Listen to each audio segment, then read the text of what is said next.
تحریک انصاف کے ایک وکیل صاحب نے ایک ٹاک شو میں بات کرتے ہوئے کہا کہ آئندہ انتخابات میں پی ٹی آئی کا بیانیہ سویلین بالادستی بمقابلہ اسٹیبلشمنٹ ہوگا۔ گویا تحریک انصاف آئندہ الیکشن اسٹیبلشمنٹ کے خلاف لڑے گی۔ تحریک انصاف کے وکیل صاحب جو آج کل مختلف ٹی وی چینلز میں تحریک انصاف کا دفاع کرتے نظر آتے ہیں، ان کے اس بیان پر تحریک انصاف کے سیکرٹری اطلاعات نے اپنا رد عمل دیتے ہوئے کہا ہے کہ پی ٹی آئی نے نہ ایسا کوئی فیصلہ کیا ہے، نہ ہی وہ کسی بھی ادارے سے لڑنا چاہتے ہیں۔ سوال یہ پیدا ہوتا ہے کہ کیا وکیل صاحب جو عمران خان کو جیل میں ملتے رہتے ہیں، ان کی بات پر اعتبار کیا جائے یا اس بات پر جو پارٹی کے سیکرٹری اطلاعات جن کو عمران خان سے جیل میں ملاقات کا موقع نہیں ملا نے کہی؟ جو کچھ وکیل صاحب نے کہا ہے، اگر وہ عمران خان کی خواہش ہے تو پھر اس کا مطلب یہ ہوا کہ خان صاحب نے اپنے ماضی قریب سے سبق سیکھا، نہ ہی 9 مئی کے حملوں سے۔ جو کچھ وکیل صاحب نے کہا، اگر اس پر تحریک انصاف عمل کرے گی تو وہ صاف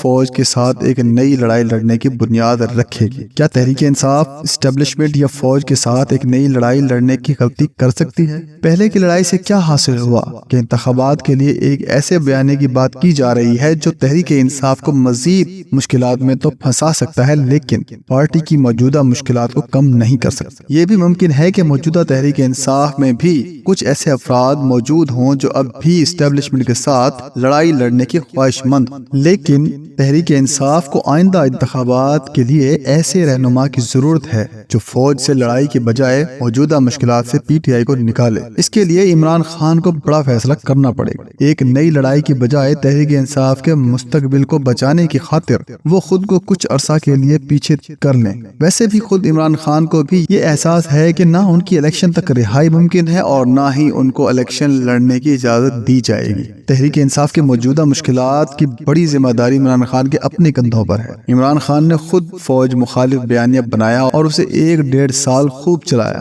فوج، حکومت اور ایجنسیاں 9 مئی کے حملوں کی ذمہ داری بھی خان پر ڈالتی ہیں۔ ایسی صورتحال میں جہاں عمران خان کو سنگین الزامات اور مقدمات کا سامنا ہے، ان کے لیے مناسب ہوگا کہ کسی ایسے رہنما کو تحریک انصاف کی صدارت کو سونپیں جو ان کے ساتھ بھی مخلص ہو اور جس کی ساکھ بھی بہتر ہو۔ عمران خان نے ماضی میں تو ایسا کرنے سے انکار کیا۔ ان کے بارے میں کہا جاتا ہے کہ وہ کسی پر اعتماد نہیں کرتے۔